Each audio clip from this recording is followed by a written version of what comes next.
বেদাতের বিরুদ্ধে যার মধ্যে ঘৃণা বোধ নাই, সে কিসের মুসলমান? যদি মা রান্না করে দেয় তরকারি, পচা তরকারি, আপনি খাবেন? ছুরি ফেলে দেবে একদিকে। এগুলো তো পচা জিনিস, এগুলো ঘৃণাও লাগবে না একটু?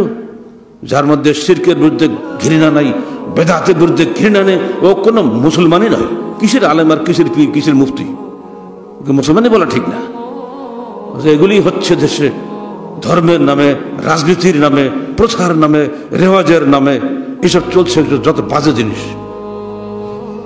অভিভাবক সাবধান, সন্তান ওইসব জায়গায় না যায়। এমন গড়ে তোলো তোমার সন্তান বাড়ি থাক, কিন্তু ওইসব প্রতিষ্ঠানে ঢুকে দিও না যেন শিরক বিদ্যা শেখায়। বাড়ি বেশি যা সে তাই ভালো, লাল তো শেখায় হালাল খাক, হারাম করে যেন না হয়। ইবনে আব্বাসকে কি শিখালেন শুনে রাখেন ভালো করে, যেন ভুল না হয়। তৌহিদ শেখালেন, তকদির শেখালেন। তৌহিদ টিকে থাকে তকদির বিশ্বাসের পরে, যার মধ্যে তকদির বিশ্বাস নাই সে তৌহিদের উপর টিকে থাকতে পারে না।